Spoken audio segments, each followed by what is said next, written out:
Hello guys, स्वागत है आपका हमारे जोड़ चैनल में। आज के वीडियो में हम लोग ये जानने वाले हैं कि बायोलॉजी के 25 मोस्ट इम्पोर्टेंट क्वेश्चंस कौन कौन से हैं जो कि एग्जाम में हर एक बिहार पुलिस का एग्जाम हो, चाहे एसएससी जीडी का एग्जाम, चाहे यूपीएससी का, चाहे एसएससी सीजीएल या रेलवे कोई भी एग्जाम हो या कोई भी कॉम्पिटेटिव एग्जाम हो, उसमें ये क्वेश्चन कन्फर्म है कि आइए देखते हैं क्वेश्चन की शुरुआत करते हैं। ठीक है, चलिए। सबसे पहला क्वेश्चन है क्या है कि डब्ल्यूबीसी का पूरा नाम क्या होता है। ठीक है, तो डब्ल्यूबीसी को आप लोग जानते हैं, जैसे कि हम लोग व्हाइट ब्लड सेल का नाम से जानते हैं। तो उसको जब 12th में आप लोग आते हुए हाई क्लासेस में जाते हैं तो उसको व्हाइट ब्लड कॉर्पिकल्स और ल्यूकोसाइट्स पे आप लोग कह सकते हो। तो राइट आंसर इसका कितना होने वाला है? राइट आंसर होगा इसका बी। चलिए नेक्स्ट क्वेश्चन पे आते हैं हम लोग। नेक्स्ट क्वेश्चन क्या कर रहा है भाई, देखिए कर रहा है कि जो लोग 4,200 मीटर की ऊंचाई पर,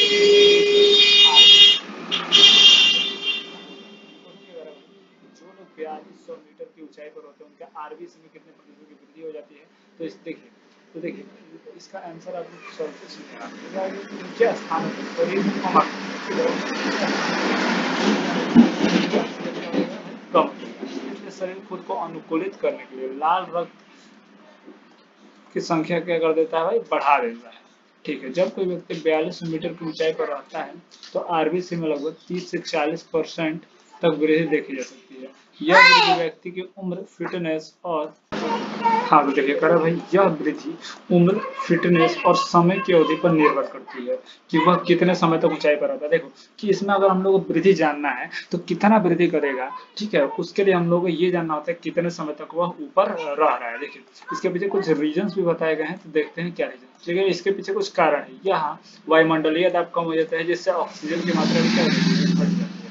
शरीर अधिक हीमोग्लोबिन आरबीसी बनाता है ताकि उपलब्ध ऑक्सीजन का अधिक उपयोग हो सके। तो ये हो गया रीजन। तो हम लोग यहाँ पे देखिए, यहाँ पे एक चीज दिखाया जा रहा है, यहाँ पर क्या लिखा है भाई, आरबीसी में लगभग कितने भाई, 30 से 40%, कितने 30 से 40% तक क्या हो जाती है भाई, वृद्धि देखी जा सकती है। तो राइट ऑप्शन क्या हो जाएगा भाई, 30% इज राइट आंसर हो जाएगा। ठीक है, चलिए अगला क्वेश्चन क्या कह रहा है देखते हैं भाई, ध्यान से ही देखते हैं।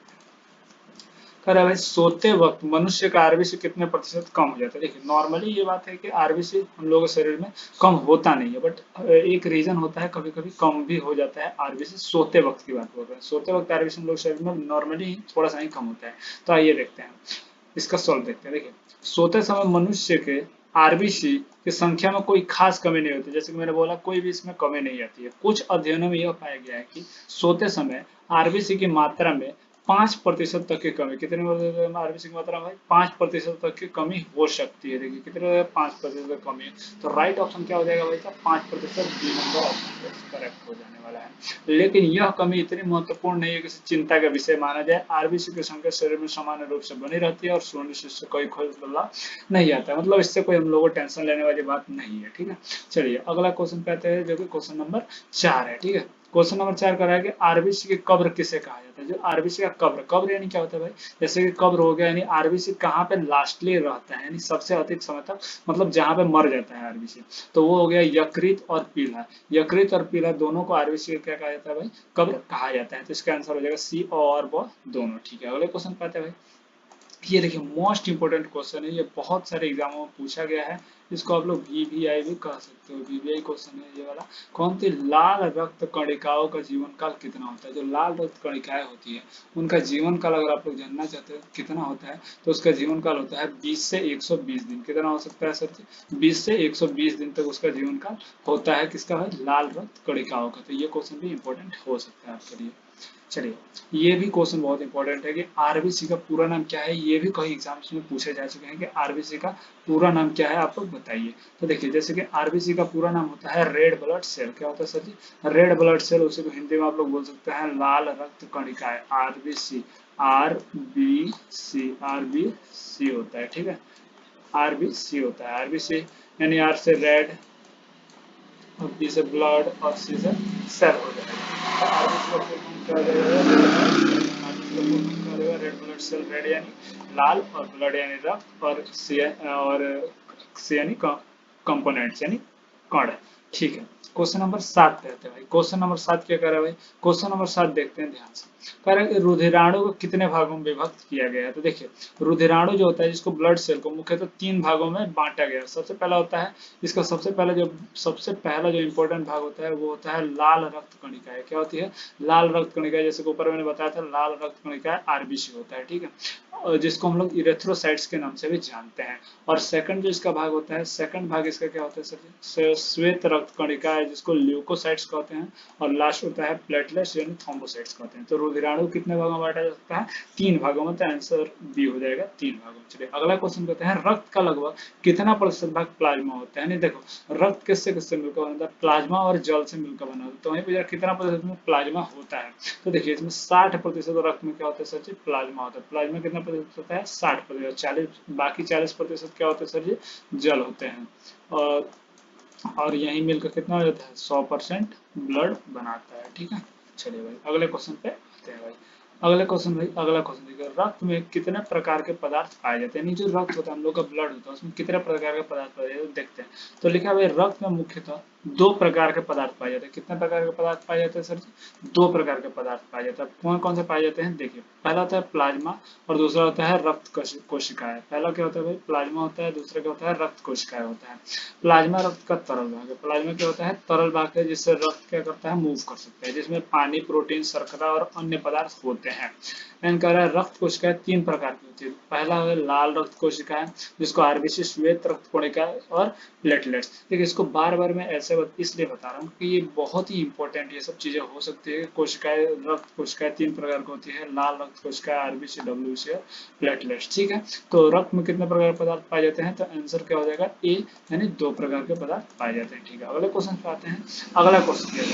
अगला क्वेश्चन बहुत इंपॉर्टेंट क्वेश्चन है, देखते हैं भाई साहब। अगला क्वेश्चन क्या है? अगला, महिलाओं में पुरुषों की तुलना में कितना रक्त कम होता है? यानी आप लोगों को ये मालूम होना चाहिए कि अगर ब्रेन की बात करें तो ब्रेन की अगर बात करते हैं तो ब्रेन भी पुरुषों में 100 ग्राम ज्यादा ही होता है महिलाओं से। ये बात वैसे ही 100 ग्राम जैसे ब्रेन ज्यादा होता है, वैसे ही जो हम लोग का रक्त भी होता है पुरुषों में महिलाओं से ज्यादा होता है। और ये होता है हाफ लीटर, यानी जिसको हम लोग आधा लीटर बोल सकते हैं, यानी 1/2 लीटर हो सकता है, ठीक है। चलिए अगले क्वेश्चन पे तरफ बढ़ते हैं, ठीक है।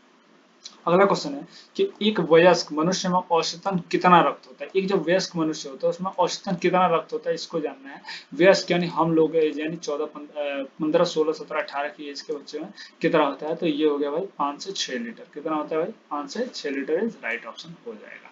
चलिए अगला अगर मानव शरीर में रक्त की मात्रा शरीर के भार का लगभग होती है। यानी देखिए, हम लोग के शरीर में रक्त है तो भार तो होगा ही, वेट में कुछ ना कुछ तो गेनिंग करेगा ही। तो वही ऑप्शन क्वेश्चन पूछा है कि कितना होता है, तो इसका राइट ऑप्शन जो हो जाएगा 7% हो जाएगा। चलिए मानव रक्त, अगला कर मानव रक्त किस प्रकार का उत्तक है? किस प्रकार का? आप लोगों को ऑप्शन देखे का मालूम होना चाहिए। क्या ठोस कभी होगा? आप ये लोग बताइए। नहीं, ठोस नहीं होगा। क्यों नहीं होगा? क्योंकि ठोस भाई बहता नहीं है। और हम लोग का जो रक्त है क्या कर सकता है? तरल होता है और ये बह सकता है। तरल नाम से हम लोग को मालूम होना चाहिए, तरल संयोजी उत्तक इज राइट ऑप्शन हो जाएगा। हम लोगों का राइट ऑप्शन क्या हो जाने वाला है? ए, यानी तरल संयोजी उत्तक, ठीक है। निम्न में से चेतना उत्तक किसे कहा जाता है? अब देखिए, चेतना यानी क्या होता है? चेतना, चेतना उत्तक का मतलब हुआ कि कौन हमें बताता है कि कोई काम हो रहा है, तो वो हो जाएगा तंत्रिका उत्तक। बहुत सारे बच्चे क्या होते हैं, फंस जाते हैं इस क्वेश्चन में। क्या फंसते हैं? तो वो तंत्रिका तंत्र ऑप्शन टिक करके आ जाते हैं। क्या करके आ जाते हैं भाई? तंत्रिका तंत्र, जो कि एकदम से गलत ऑप्शन है भाई। तंत्रिका तंत्र आप लोग मत मारिएगा। ये तंत्रिका उत्तक जब मिलेगा, वही तंत्रिका तंत्र का निर्माण करता है। तो इसका राइट ऑप्शन क्या होने वाला है? बी इज करेक्टली आंसर हो जाने वाला है। अगले क्वेश्चन से आते हैं।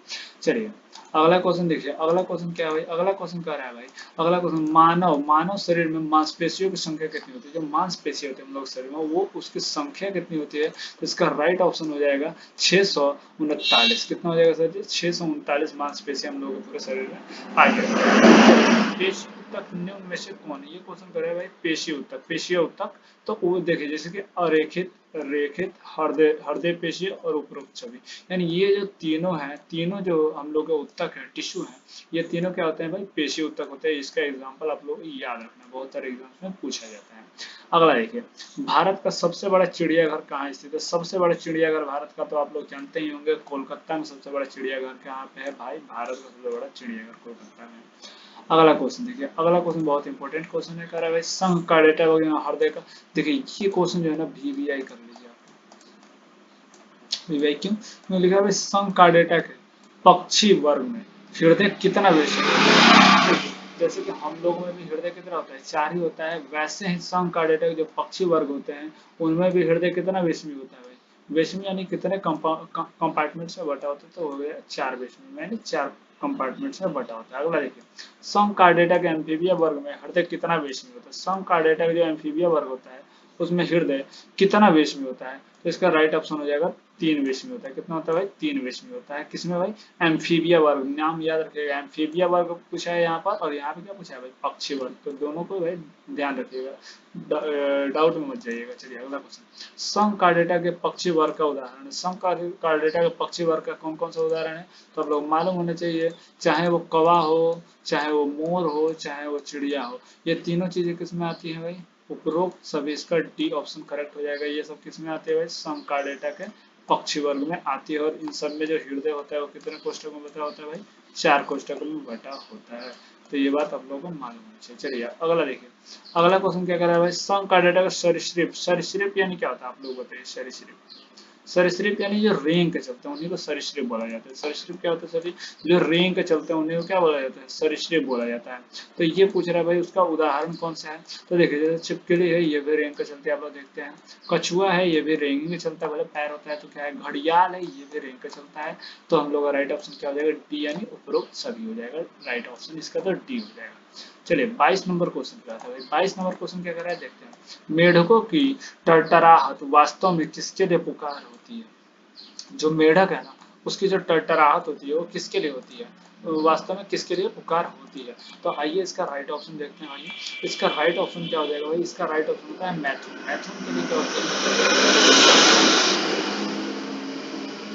अगला क्वेश्चन, अगला क्वेश्चन बहुत ही धाकड़ और बहुत ही वीवीआई क्वेश्चन। इसको 1000 बार 99 बार भी क्वेश्चन पूछे जा चुके हैं एग्जाम में, और इसको आप लोगों को याद रखना है अगर आप लोग कॉम्पिटेटिव एग्जाम्स की क्या कर रहे हो, तैयारी कर रहे हो तो। चलिए तो देखते हैं क्या क्वेश्चन है। करण निम्न में से संकार्डेटा के एम्फीबिया वर्ग का उदाहरण कौन है, तो इसका यह एकदम से उदाहरण आप लोग 2-3 उदाहरण होता है, लेकिन एक एग्जाम्पल आप लोग याद रखिएगा, मेढक वाला एग्जाम्पल। ये बहुत ही इंपॉर्टेंट एग्जाम्पल है, मेढक, मेढक वाला।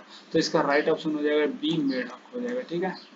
चलिए अगला देखिए, निम्न में से संकार्डेटा के मत्स्य वर्ग का उदाहरण कौन से। मत्स्य, मत्स्य यानी मछली वर्ग का, तो एस्कोलियोडोन। आप लोग ऐसे ही मालूम है, जो मेढक होता है मछली नहीं होता, मत्स्य यानी क्या होता है, मछली ही तो होता है। कछुआ है जो मछली नहीं होता है, इनमें से कोई नहीं तो होगा नहीं। तो राइट ऑप्शन क्या हो जाएगा, एस्कोलियोडोन, ठीक है। अगला देखिए, संघ कार्डेटा वर्गीकरण के अनुसार कितने वर्ग है। देखिए संघ कार्डेटा से बहुत ही इंपॉर्टेंट क्वेश्चन पूछे जा चुके हैं। तो इसका राइट ऑप्शन यानी राइट आंसर क्या हो जाने वाला है, 13। कितना आंसर हो जाने वाला सर जी, 13 इज करेक्ट आंसर, ठीक है। तो आशा करते हैं, उम्मीद करते हैं कि आप लोगों को वीडियो सही लगा होगा और वीडियो अच्छा लगा होगा। अगर वीडियो आपको अच्छा लगा है तो एक लाइक जरूर बन दे, कि हम लोगों को मोटिवेशन मिलता रहे ऐसे वीडियोस बनाने के लिए। थैंक्स, धन्यवाद।